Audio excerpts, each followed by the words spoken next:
Mon objectif est de réduire ce coût annuel de 837 € et de repasser dans des catégories DPE qui sont plus favorables. Pour ce faire, j'ai la possibilité d'agir sur plusieurs paramètres. Les paramètres d'isolation des murs, du sol et du plafond, et les paramètres de chauffage, le choix de la chaudière, le choix des radiateurs, le type d'énergie, la température du fluide, etc. Intéressons-nous tout d'abord à l'isolation des murs. Quand je sélectionne un mur, sa composition s'affiche ici à gauche de l'écran. Par défaut, le mur est composé de calcaire dur pour une épaisseur de 40 cm, 0,4 m. Sa composition est caractérisée par une couleur, ici vert foncé, et vous remarquerez que tous les murs que je dessinais actuellement ont la même composition.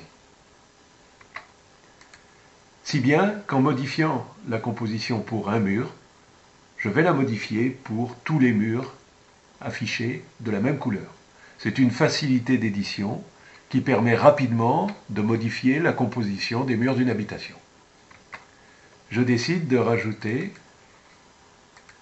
une couche de laine de verre pour isoler ma maison.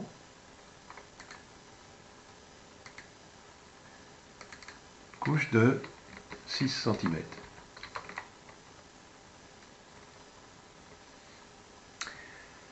L'impact se mesure immédiatement sur la consommation énergétique puisque désormais nous ne consommons plus que 499 € par an et nous avons progressé jusqu'à la classe E en termes de performance énergétique. Remarquez au passage que la composition de chacun de mes murs a été modifiée. Dans le cas où j'ai un mur de composition différente, je vais créer une nouvelle composition, lui donner une couleur différente que je choisis dans un panel de couleurs. Et vous voyez que ma composition bleu-violette ici, par défaut, est constituée de calcaire dur uniquement, alors que la composition verte, elle, est constituée de calcaire et de laine de verre. Puisque l'un de mes murs n'est pas doublé de laine de verre, ma consommation est repartie à la hausse à 566 € par an et je suis redescendu d'une classe ici dans le diagramme DPE. De la même façon, je peux modifier la composition du sol. Ici, un sol en béton plein, auquel je vais ajouter, par exemple, du polystyrène.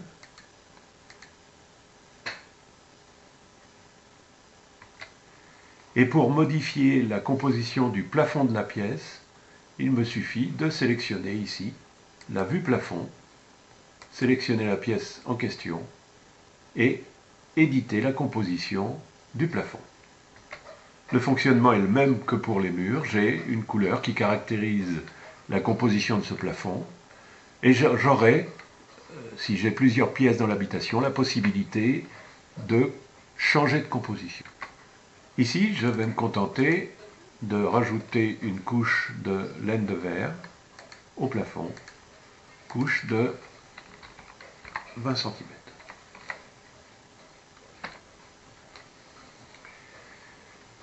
Vous voyez que le diagramme est désormais beaucoup plus favorable puisque je suis en classe C, que ma consommation annuelle a été réduite à 140 € par an.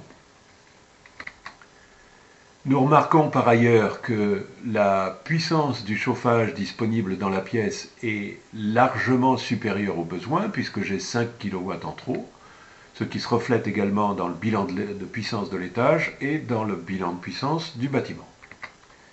Je peux donc désormais travailler à réduire les puissances, et notamment les puissances des radiateurs, ce qui me permettra de mettre en place des radiateurs qui sont moins onéreux que ceux que j'ai actuellement.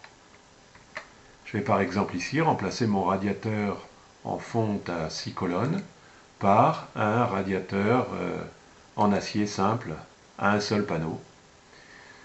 Et je vais faire de même pour le deuxième radiateur ici. Voilà, vous voyez que j'ai encore une marge de puissance d'à peu près 500 watts, peut donc me permettre de diminuer la taille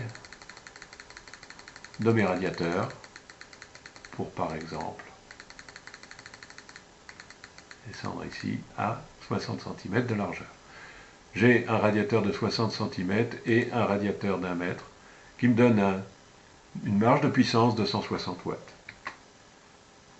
J'aurais aussi pu agir sur le choix de chaudière, c'est ce que je vais faire maintenant. Et par exemple, simuler le remplacement de ma chaudière au fioul par une chaudière au bois bûche, avec un rendement légèrement inférieur, disons 76%. Vous voyez que mon bilan, ma consommation annuelle a été réduite, cette fois-ci à 52 €, que je suis passé en classe C, les choses s'améliorent. Enfin, j'aurais aussi pu agir sur la température du fluide, par exemple en choisissant un chauffage à basse température. Ici, pour ce circuit de radiateur, je pourrais par exemple simuler une situation où j'ai un fluide à 40 degrés. Dans ce cas-là, il me faut surdimensionner mon radiateur. Je vais repasser un radiateur en fonte, 6 colonnes, et lui donner une taille 1 mètre. Voilà, notez au passage que la puissance dans les conditions de la pièce est de 969 watts, mais le radiateur que je dois installer a une puissance normalisée de 3,6 kW. La différence entre les deux correspond au surdimensionnement des radiateurs dû à la température, à la basse température du circuit hydraulique.